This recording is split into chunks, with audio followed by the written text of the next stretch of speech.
My name is Delphine. I'm 32 years old and I always believed that family meant everything. Growing up in Minneapolis, our tight-knit clan was my foundation, my safe harbor. That's why finding those photos hit me like a physical blow. Elegant dinners, laughter, toasts, my entire family gathered around tables I'd never seen at events I'd never been invited to. As I scrolled through image after image, confusion turned to hurt, then to something deeper. Why would my loving family systematically exclude me from these gatherings? Before I get into my story, let me know where you're watching from in the comments below. Go ahead and hit that like button and subscribe to follow my journey as I uncover the painful truth behind my family's secret dinners. I never imagined what I would discover. I come from what most would consider the picture-perfect American family. My father James, now 58, built a successful career as an architect with his own firm in downtown Minneapolis. His designs grace our skyline and his work ethic defined our household. My mother Margaret, 56, is a university professor of English literature who balances intellectual pursuits with creating a warm home environment. Growing up, she always made sure we had home-cooked meals and meaningful conversations around the dinner table. My older brother Aaron is 35 now, married to Sophia for the past 8 years. They have 2 adorable children, Emma, who's 6, and Lucas, who just turned 4. Aaron followed in Dad's footsteps, joining the architectural firm 5 years ago. He's always been the responsible one, planning 5 steps ahead, making smart investments, and seemingly doing everything right in our parents' eyes. My younger sister Natalie is 28 and the social butterfly of the family. After graduating with honors in business, she quickly climbed the corporate ladder to become a marketing executive at one of the top firms in the city. She's vibrant, outgoing, and has always had a knack for saying exactly what our parents want to hear. Then there's extended family who've always been intertwined with our lives. My mother's sister Aunt Judith and her husband Uncle Howard live just 20 minutes away. Their 3 children, my cousins Diana Thomas and Jackson, were like additional siblings growing up. We celebrated every holiday together, shared vacations, and weathered family crises as one united front. Family dinners were sacred in our household. Every Sunday, without fail, we gathered around my mother's antique oak dining table. The tradition started when we were children and continued as we grew into adults. Even when Aaron went to college, he'd drive back for Sunday dinner. When I took an internship 2 hours away, I'd make the commute every weekend. These weren't just meals. They were a ritual that reinforced our bonds and kept us connected through life's inevitable changes. Summer vacations at the lake house in northern Minnesota created some of my most treasured childhood memories. 2 glorious weeks each July when Dad would leave work behind. Mum would pack enough books to start a small library, and we kids would spend from sunrise to sunset swimming, canoeing, and roasting marshmallows under star-filled skies. Those days felt endless and perfect. A time when our family unit seemed unbreakable. Holidays were elaborate affairs that Aunt Judith and my mother would plan months in advance. Thanksgiving required 3 tables joined together to accommodate everyone. Christmas Eve meant matching pajamas and reading The Night Before Christmas, a tradition we maintained well into our 20s, albeit with a bit more eye-rolling as we got older. These celebrations anchored our family year, providing continuity and connection. My career path diverged somewhat from my siblings' more traditional roots. After double majoring in environmental science and business, I found my passion working for a non-profit focused on sustainable business practices. My work involves helping companies reduce their environmental impact while maintaining profitability. It's challenging, meaningful work that often requires irregular hours and occasional travel to field sites or conferences. 6 months ago, I received a significant promotion to Director of Corporate Partnerships. This new role came with more responsibility, longer hours, and more frequent travel. I was thrilled with the opportunity, but knew it would require adjustments to my personal life. Around the same time, my apartment lease ended, and I found a beautiful new place about 30 minutes from my parents' home, slightly further than my previous 15-minute commute to them. These changes coincided with subtle shifts in family dynamics. At first, they were barely perceptible. A missed call here, a rescheduled coffee date there. Sunday dinners occasionally got postponed because everyone was so busy. I attributed it to normal life fluctuations and my own packed schedule. Between settling into my new role and furnishing my new apartment, I had plenty to keep me occupied. But then, patterns emerged that became harder to dismiss. My mother, who had always been eager to share family news, became strangely evasive when I asked about how everyone was doing. Dad would change the subject when I suggested getting everyone together. Dinners that had been on the calendar for weeks suddenly got cancelled with vague excuses about scheduling conflicts or someone not feeling well. During a video call with Natalie, I noticed she was dressed up on a Wednesday evening. When I asked about her plans, she stammered something about a work event, but I spotted our family's serving dishes in the background. It seemed odd, but I convinced myself I was reading too much into things. When Aaron and Sophia had their anniversary party, several relatives mentioned gatherings I knew nothing about. Comments like, "It was so good to see you last month at the thing," were met with awkward glances when they realised I was within earshot. Each incident in isolation could be explained away, but collectively they formed a pattern I couldn't ignore. Despite these red flags, I kept making excuses. Everyone was busy. My new job made scheduling difficult. Perhaps they had mentioned these events and I had forgotten. I didn't want to appear paranoid or demanding. Family meant everything to me, and the thought that I might be deliberately excluded was too painful to confront. Looking back, I can see how I was gaslit into doubting my own perceptions. The feeling of isolation grew, but I buried it beneath work commitments and rationalization. I had no idea how deep the deception went, or that I was about to stumble upon a truth that would shake the foundation of everything I believed about my family. The day everything changed started ordinarily enough. It was a Wednesday evening in April, and I had wrapped up work early for once. On a whim, I decided to surprise my parents with takeout from their favorite Thai restaurant. They had mentioned staying in that night when I spoke with Mum earlier, so I thought it would be a nice midweek treat. When I pulled into their driveway around 6:30 p.m, I immediately noticed something was off. Both cars were gone, despite Mum explicitly saying they had no plans and were just having a quiet night at home. I sat in my car for a moment, puzzled before using my key to let myself in. Perhaps they'd just run out for a quick errand. The house was eerily quiet and had that particular stillness that comes from complete emptiness. I left the food on the kitchen counter with a note and was about to leave when I spotted my mother's iPad on the coffee table. I'd been asking her to send me photos from my nephew's birthday party the previous weekend, so I thought I'd transfer them to my phone while I was there. What I found instead stopped me cold. As I swiped through her recent photos, I discovered dozens of images that made my stomach drop. There they were, my entire family dressed elegantly around a beautifully set table at Uncle Howard and Aunt Judith's house. Wine glasses raised and toasts, platters of gourmet food, and everyone I loved smiling warmly at the camera. Everyone except me. The timestamp showed these photos were taken just 4 days ago on Saturday night, when my mother had told me she couldn't meet for our usual weekend coffee because she was down with a migraine and needed complete quiet. As I kept scrolling with trembling fingers, more gatherings appeared. A dinner at an upscale restaurant downtown, an elaborate spread in my brother's backyard, another at my cousin Diana's new house. Each photo was more painful than the last. There were at least 6 different gatherings over the past 3 months based on changing outfits and settings. 6 events where my entire extended family had come together without me. 6 deliberate decisions to exclude me and then lie about it. I sat on my parents' sofa, food forgotten, trying to process what I was seeing. My mind raced for explanations. Was this some elaborate surprise they were planning? No, these were clearly different events spread over months. Had I done something to offend everyone so deeply that I'd been collectively ostracized? I mentally reviewed recent interactions, but couldn't identify any major conflicts. The sound of a car in the driveway jolted me back to reality.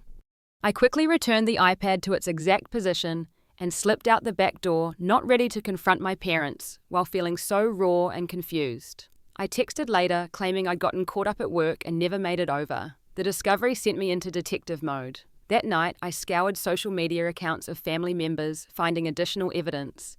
My cousin Thomas had tagged my sister at an event captioned, "Another amazing family night 6 weeks ago."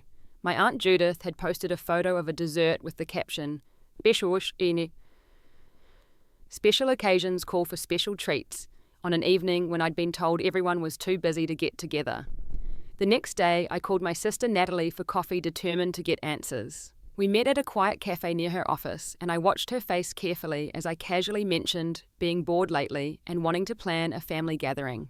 "I was thinking it's been so long since everyone got together," I said, studying her reaction. Natalie's eyes darted away, and she suddenly became very interested in stirring her latte. "Yeah, everyone's just been so busy lately. You know how it is with your new position and all." "When was the last time you saw Mum and Dad?" I asked, keeping my tone light.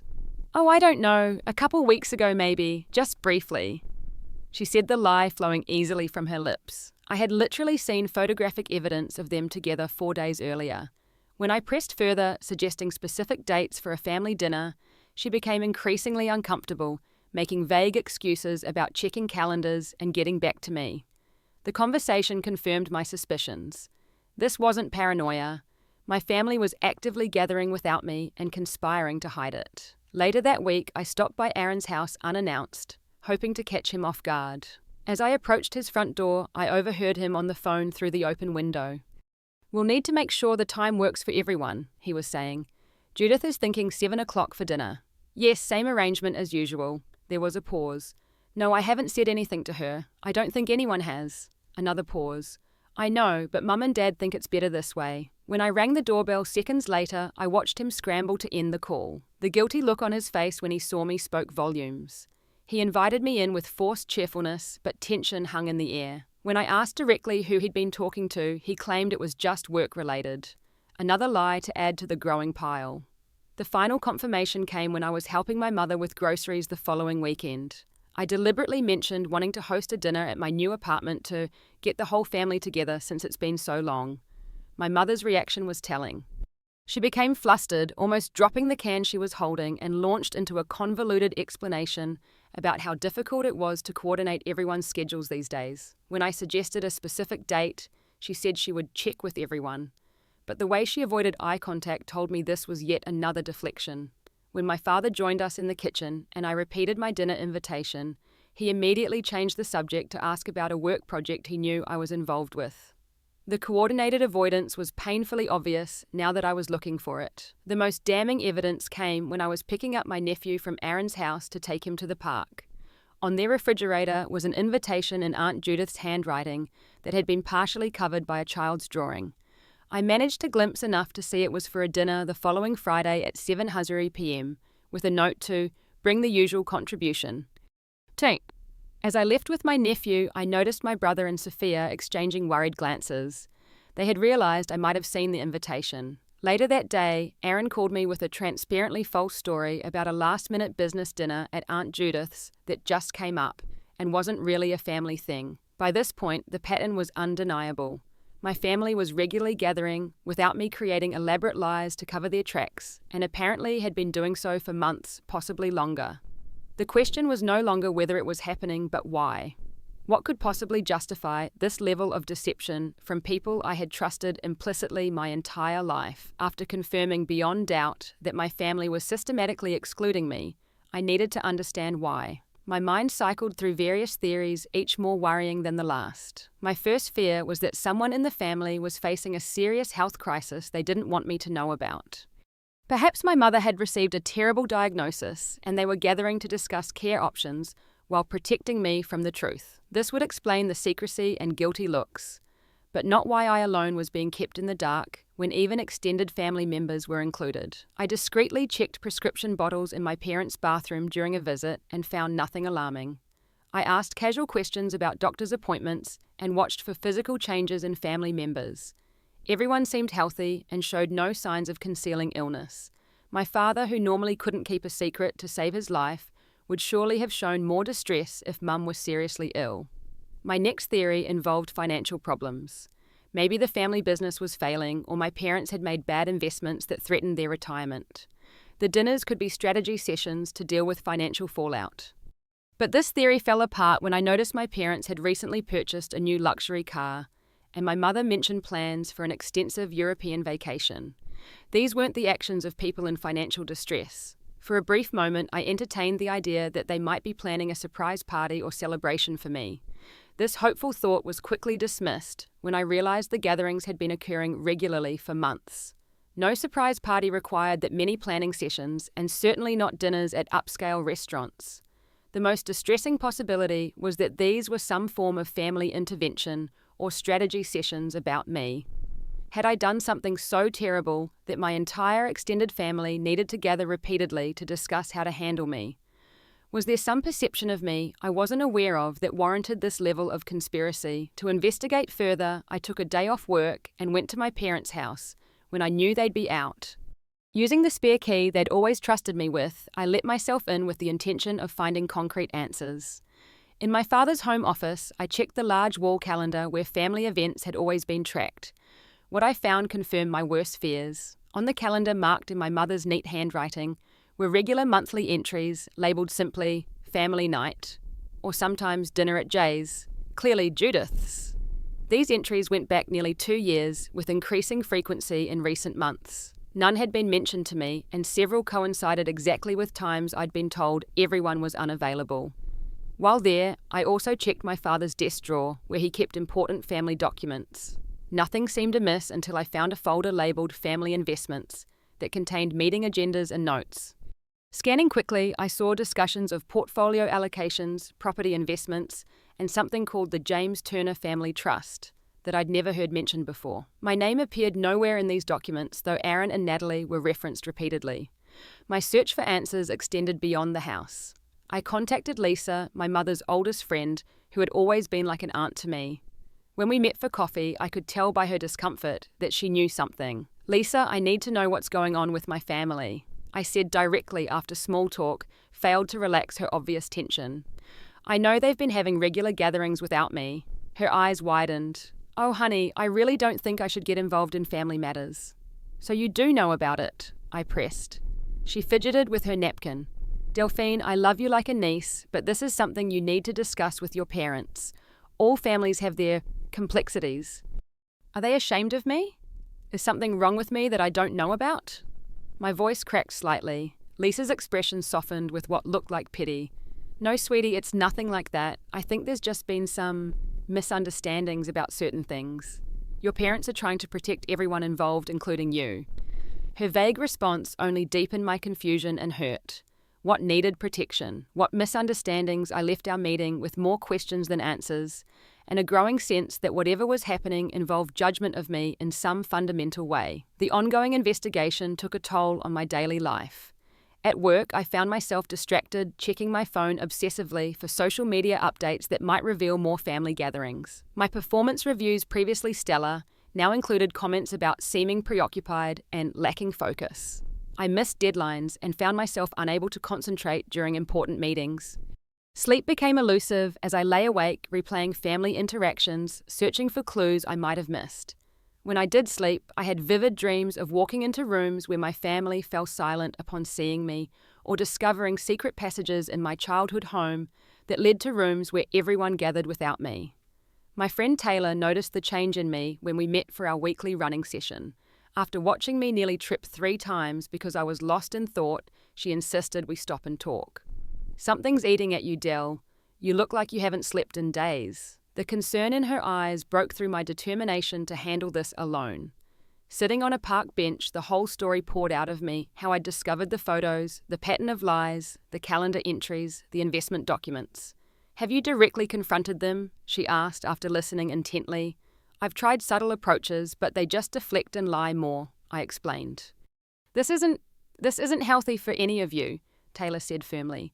"You're torturing yourself with speculation, and they're living in a web of deception. Whatever the truth is, it can't be worse than this limbo you're in." She was right. The secrecy was destroying my mental health and corrupting every memory I had of family unity. I needed answers, no matter how painful they might be. The opportunity for direct confrontation arose when I overheard my cousin Diana on the phone mentioning the next dinner at Aunt Judith's house, scheduled for the following evening. As Diana listed what she was bringing, I realized this was another family gathering I hadn't been invited to. That night, I barely slept, rehearsing what I would say and steeling myself for conflict. By morning, I had resolved to end the mystery once and for all. I would show up unannounced at Aunt Judith's during their secret dinner and demand to know why my family had decided I was unworthy of inclusion. The idea terrified me. Confrontation had never been my strong suit, especially with family. We Turners prided ourselves on our civility, on resolving disagreements quietly and maintaining a united front to the world. What I was planning would shatter that facade. But the alternative, continuing to be systematically excluded while pretending not to notice, seemed far worse. As I dressed carefully in a simple but elegant outfit appropriate for a family dinner, I felt a strange calm settle over me. Whatever the truth was, it couldn't possibly be more painful than the stories I'd been telling myself. Tonight, one way or another, the deception would end. I arrived at Aunt Judith's house at precisely 7:30 p.m., timing my entrance for when I knew they would be seated for dinner but not yet finished with the main course. My heart hammered against my ribs as I parked down the street and walked the last 100 yards to maintain the element of surprise. Through the dining room windows, I could see them all gathered around Judith's extended table lights, glowing warmly, wine glasses catching the light, faces animated in conversation. The familiar scene struck me as both beautiful and cruel. This was how we had always been together before I was somehow deemed unworthy of inclusion. Taking a deep breath, I walked up the flagstone path and rang the doorbell. My Uncle Howard answered, his expression shifting from welcoming to shock when he saw me standing there. "Delphine, this is unexpected. Is it?" I asked, my voice steadier than I felt. "May I come in? It seems the family is gathered for dinner." He hesitated, glancing back toward the dining room with panic in his eyes. "Well, we're actually in the middle of what, Uncle Howard, a family dinner I wasn't invited to." I stepped past him into the foyer, my determination overriding a lifetime of politeness. As I walked into the dining room, conversations halted abruptly. 14 pairs of eyes turned to me in various expressions of surprise, guilt, and discomfort. My mother half rose from her chair, her napkin falling unnoticed to the floor. "Delphine, what are you doing here?" Her voice pitched higher than normal. "I think the better question, Mom, is, what are all of you doing here? And why wasn't I told about it?"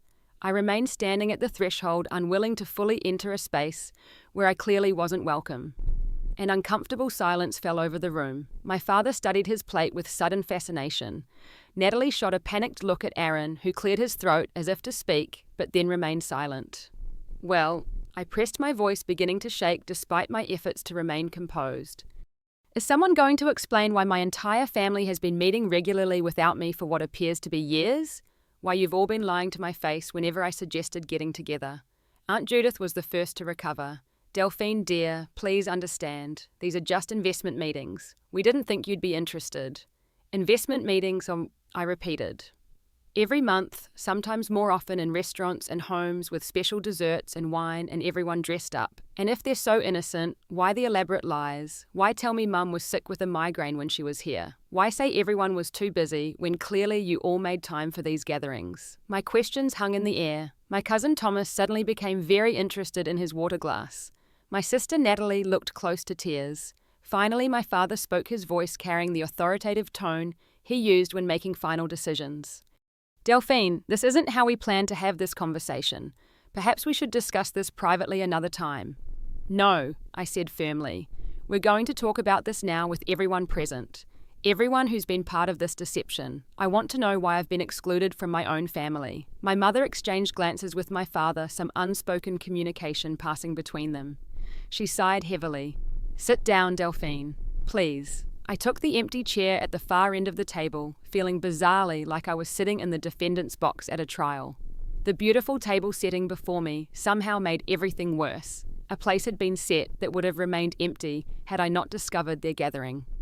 "These dinners," my mother began carefully, began as discussions about family investments.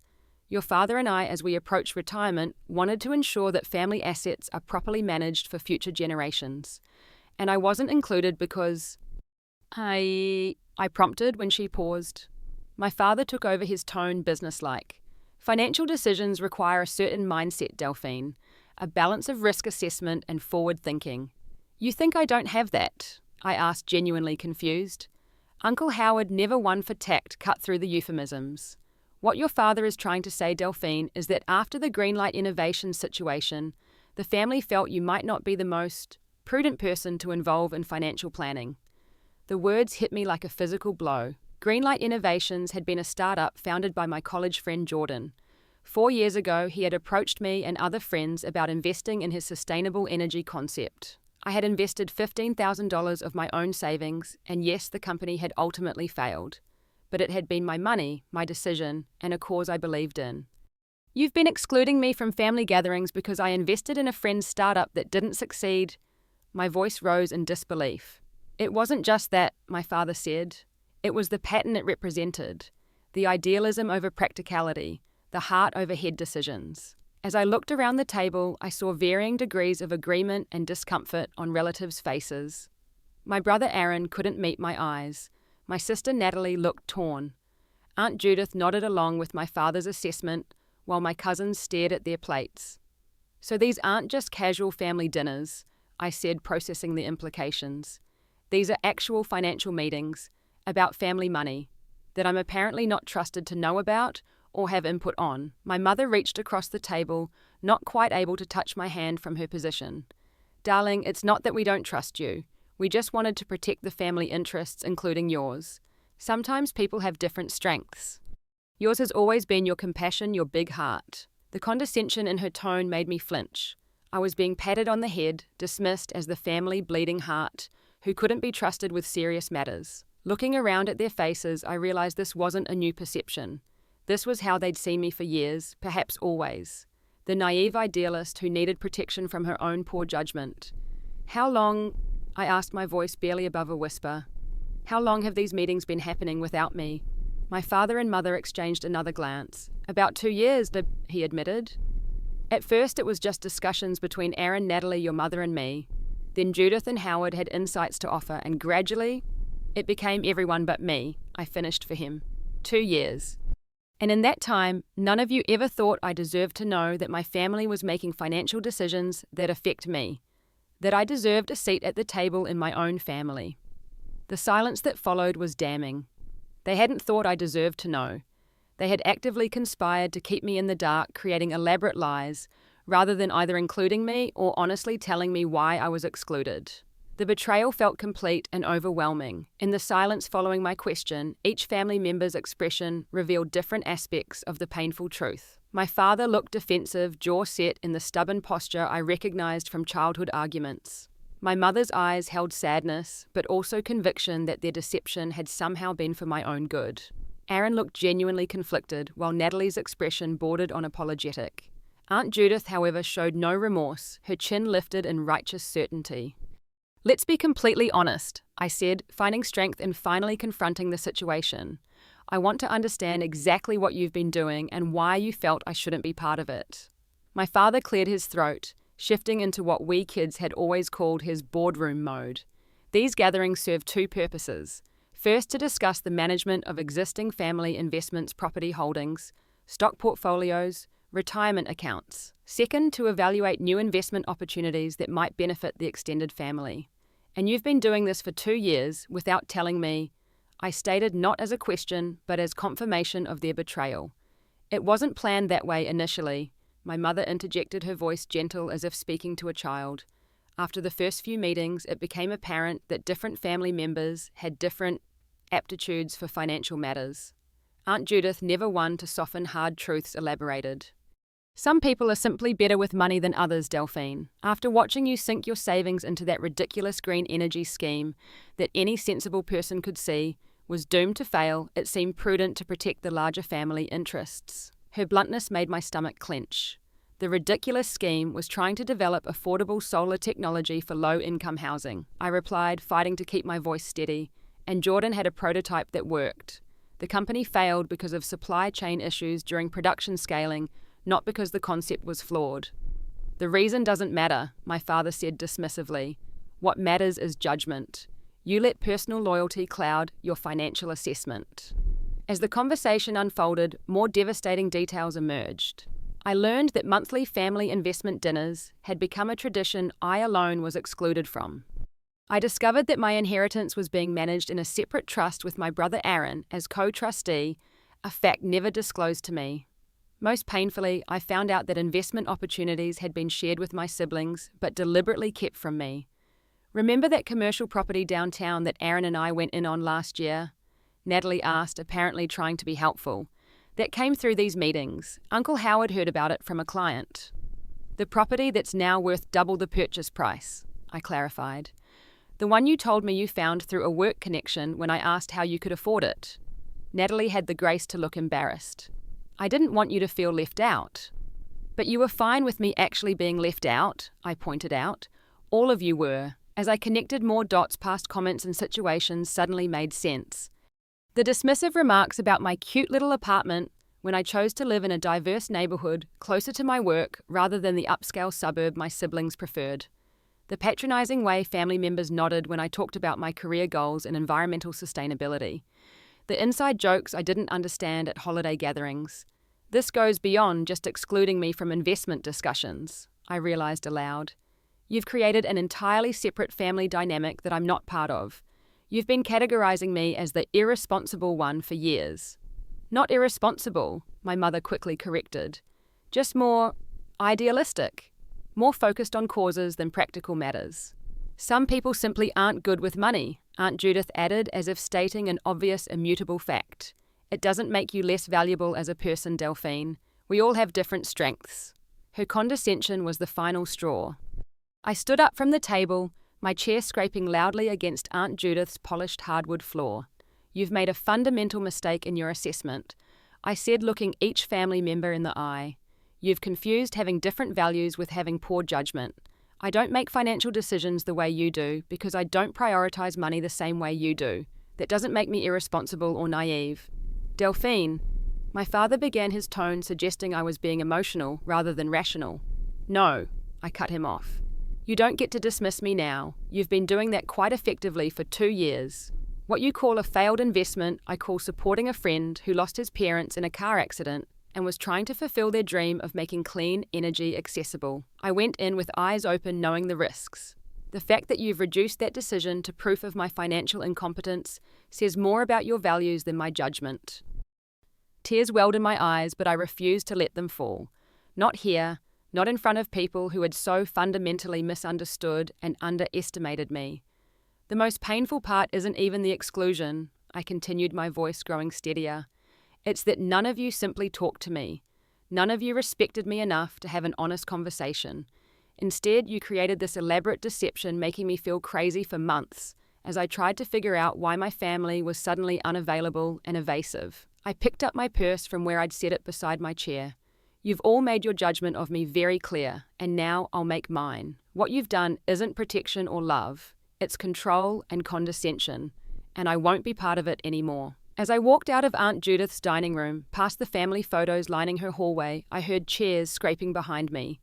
My mother called my name. Aaron said something about talking this through. But I kept walking out the front door and into the cool evening air. Only when I was in my car, safely out of sight, did I finally let the tears come. The week after the confrontation at Aunt Judith's house passed in a blur of emotional turbulence. I took 3 days of personal leave from work, something I'd never done before, and shut off my phone except for brief checks for essential messages. My family's attempts to contact me piled up dozens of missed calls, voicemails ranging from defensive to conciliatory, and text messages that I couldn't bring myself to read fully. I needed space to process the magnitude of what I'd discovered, not just the secret dinners, but the fundamental way my family viewed me. The hurt ran deeper than simple exclusion. My family had created and reinforced a narrative about me that I didn't recognize, one that reduced my complex decision-making to childish idealism unworthy of respect. On the 4th day, I forced myself to get up, shower, and face reality. I couldn't hide forever, and I needed to channel my pain into action. The first step was examining the truth about the so-called failed investment that had apparently branded me as financially irresponsible in my family's eyes. 4 years earlier, my college friend Jordan had approached me about investing in his sustainable energy startup, Greenlight Innovations. What my family didn't know or chose to ignore was the full context. Jordan's parents, both environmental engineers, had been working on affordable solar technology before they were killed in an accident. Their research and patents were Jordan's inheritance, along with their passion for making clean energy accessible to low-income communities. I had spent weeks reviewing his business plan prototype results and market research before investing $15,000 from my personal savings. This wasn't a casual decision made from emotional impulse, as my family characterized it.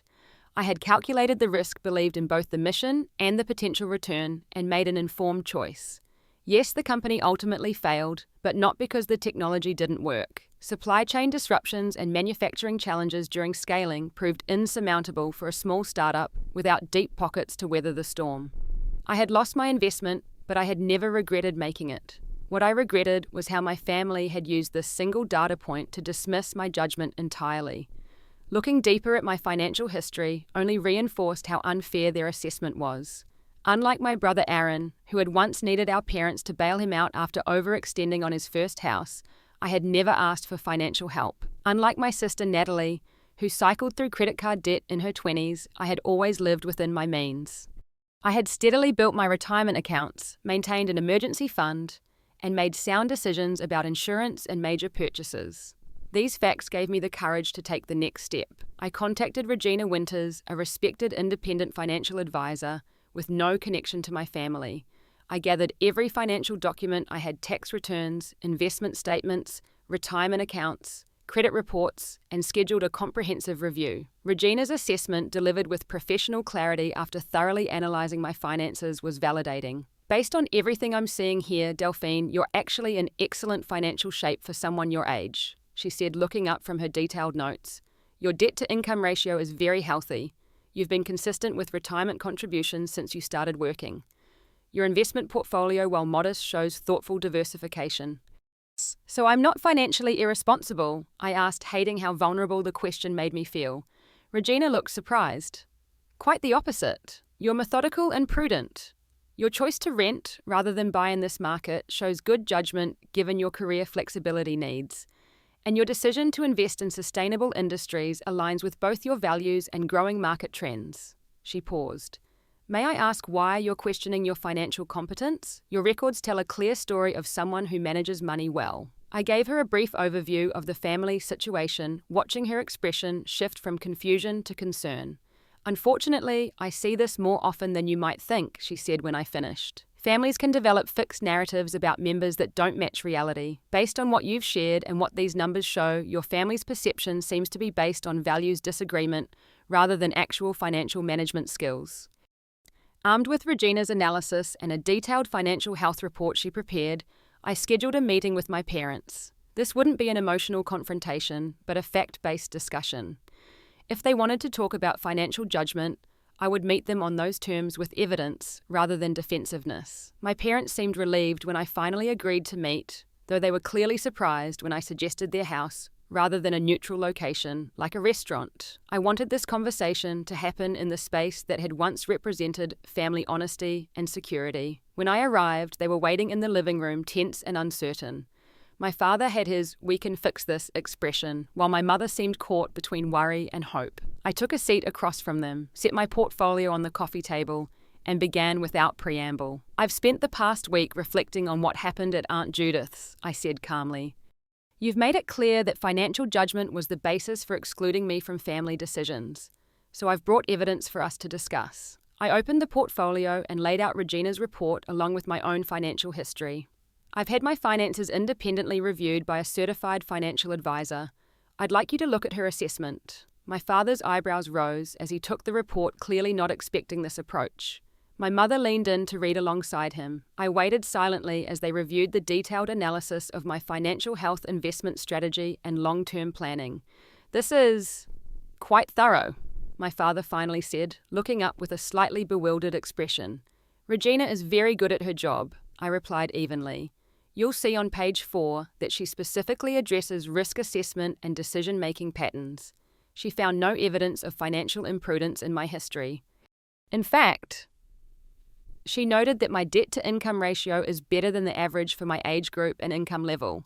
My mother was still reading, her lips pressed together in a thin line. Delphine, this isn't just about numbers on a page. It's about judgment. I agree, I said. So let's talk about the greenlight investment that you've used to define my judgment.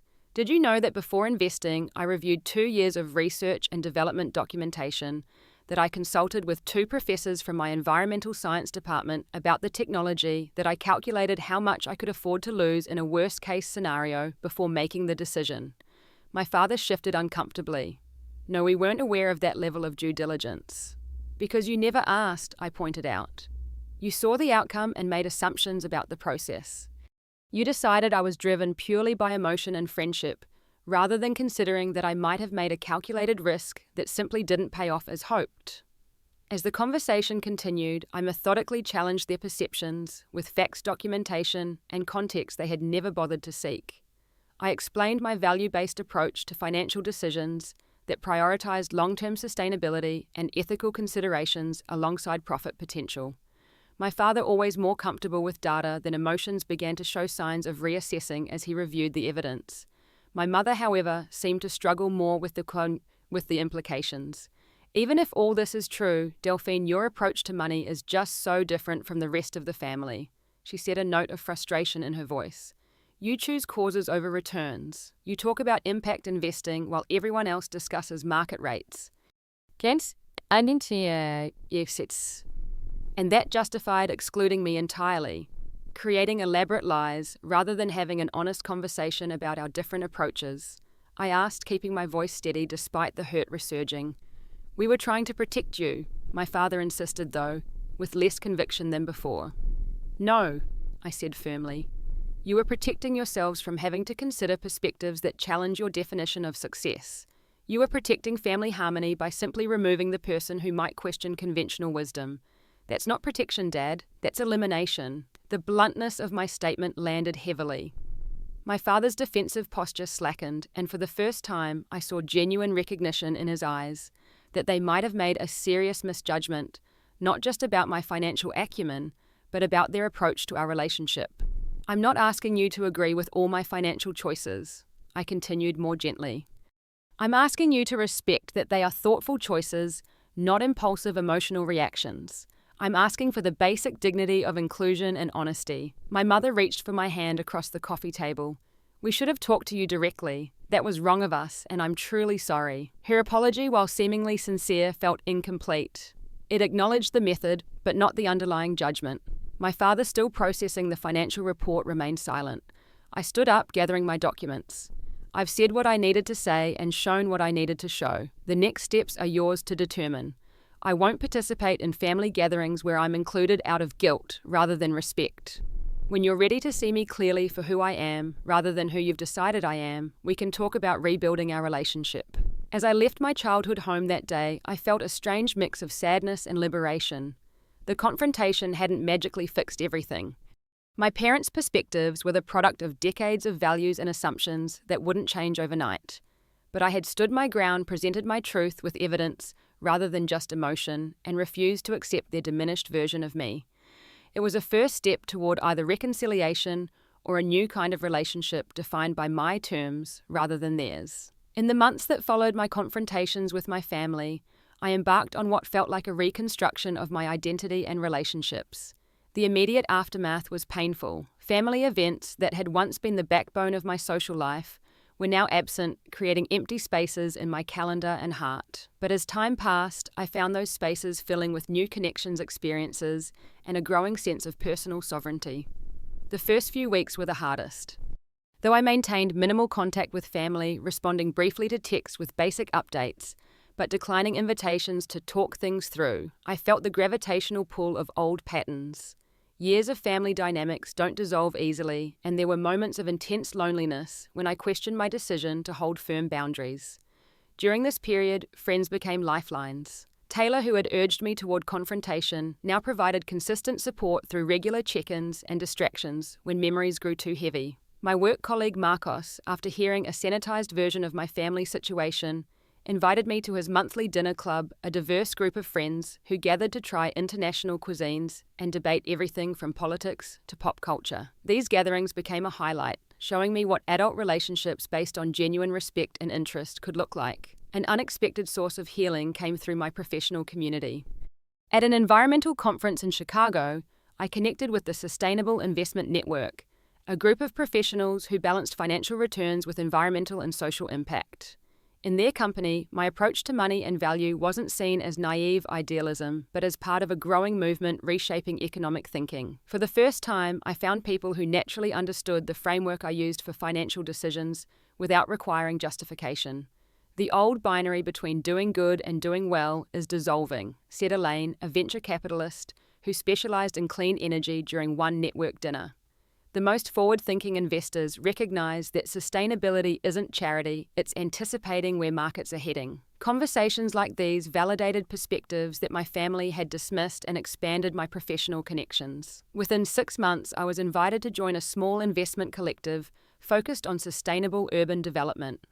The irony wasn't lost on me that my supposedly poor financial judgment had led to opportunities my family, with all their traditional financial acumen, hadn't accessed. During this time, I also took concrete steps to establish full financial independence. I formally requested that my inheritance trust be restructured to remove my brother as co-trustee. After some initial resistance and legal consultations, my father ultimately agreed to the change, perhaps recognizing it as a necessary step toward potential reconciliation. Therapy became another cornerstone of my healing. Dr. Layton, a family systems therapist with a warm manner and incisive questions, helped me understand how family narratives are constructed and maintained. Families often assign roles early, she explained during one session. The responsible one, the creative one, the troubled one. These roles can calcify over time until they bear little resemblance to the actual people, but they're comfortable and predictable for the system. So I became the impractical idealist. And that was that, I asked. Roles serve functions in families, she replied thoughtfully. Your role might have allowed others certain freedoms from questioning their own choices. If you're the one whose financial decisions are questionable, then everyone else can feel secure in their conventionality. These insights helped me depersonalize some of the hurt. The exclusion wasn't just about me, it reflected my family's own limitations and insecurities. Understanding this didn't excuse their behavior, but it helped me see it with greater compassion and less self-doubt. Throughout this period, different family members approached reconciliation in their own ways. My sister Natalie was the first to reach out meaningfully. Over coffee in a neutral cafe, her usual polish gave way to genuine remorse. I knew it was wrong, she admitted, stirring her latte without meeting my eyes. Every time we had one of those dinners, I thought about calling you. But then I'd tell myself it wasn't my place to go against Mum and Dad, that I'd cause more problems. She finally looked up. It was cowardice, and I'm deeply sorry.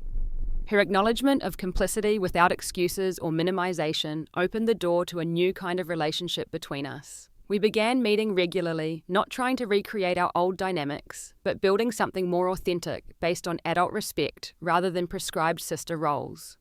My brother Aaron took longer to come around.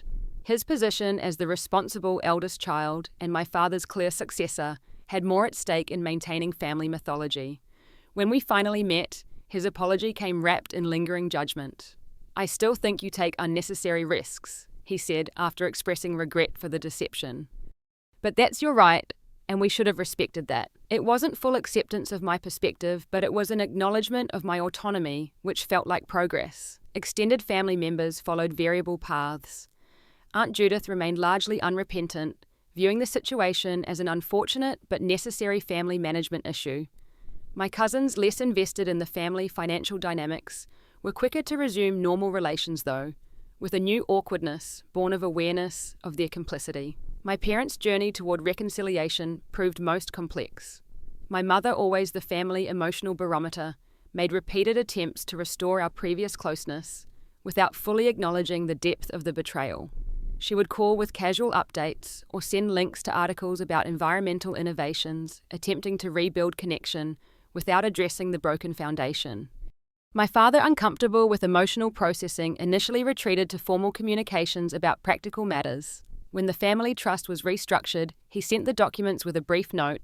As requested, I hope this demonstrates our respect for your independence. The first real breakthrough came unexpectedly nearly 7 months after the confrontation. I had been featured in a business journal for my work on a corporate sustainability project that had significantly increased both environmental performance and profit margins for a manufacturing client. Someone had shown the article to my father. He called one evening, his voice carrying an unfamiliar hesitancy. I read about your project with Westland Manufacturing, he said after brief greetings. The efficiency improvements you implemented, they're impressive. 28% reduction in energy costs while improving production rates. Thank you, I replied, surprised by the specific reference to metrics. I've been thinking, he continued after an awkward pause. Perhaps I've been too rigid in my understanding of what constitutes sound business judgment. The results you're achieving suggest an approach I haven't fully appreciated. It wasn't quite an apology, but coming from my father, this acknowledgement of my professional acumen represented a significant shift. The conversation that followed wasn't deeply emotional, but as we discussed business concepts where our perspectives overlapped, I sensed a new willingness to see me as a competent adult rather than a naive idealist. The real turning point in our family dynamic came nearly a year after the initial confrontation. By then, I had created a fulfilling life, independent of family approval.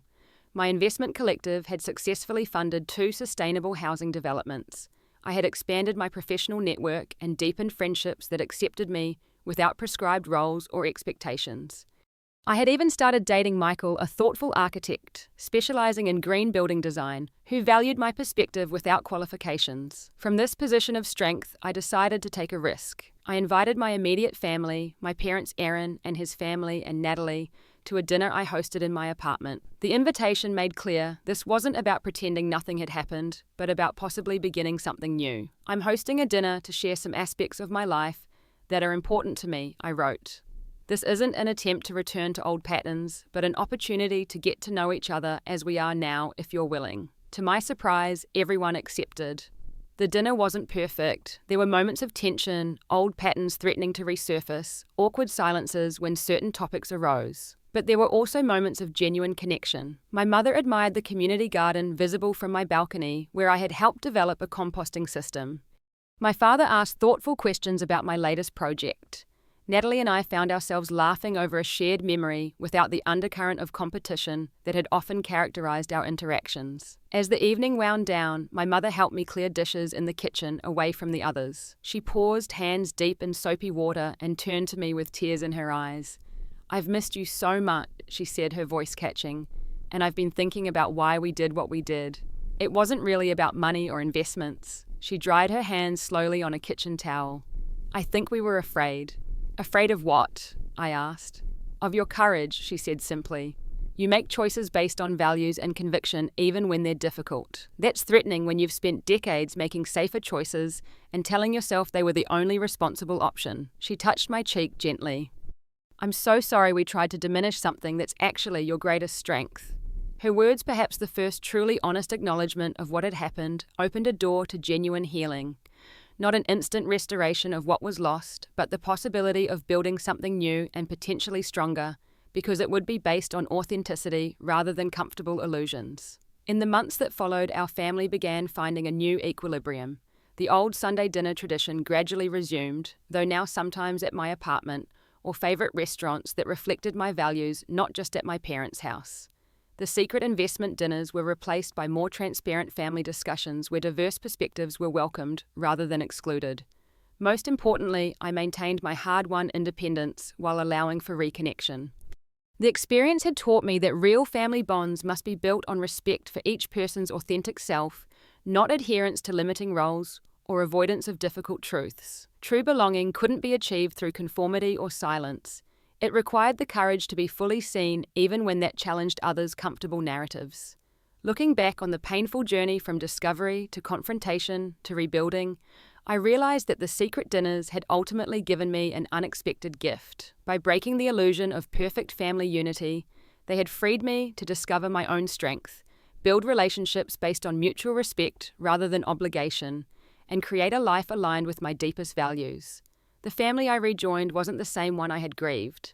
It was imperfect, still learning, sometimes struggling with old patterns, but it was real in a way it hadn't been before. And within its newly honest boundaries, I could now be fully myself, not the person they had decided I should be, but the person I had discovered I truly was. Have you ever had to stand up for yourself against people who misunderstood or underestimated you? How did you find the courage to be authentic, even when it meant challenging relationships that mattered to you? I'd love to read your experiences in the comments below. If this story resonated with you, please like and subscribe to hear more journeys of finding strength in difficult family situations. And if you know someone who might need to hear this message about standing in their truth, share this video with them. Remember, sometimes the hardest conversations lead to the most meaningful connections. Thank you for being part of my journey.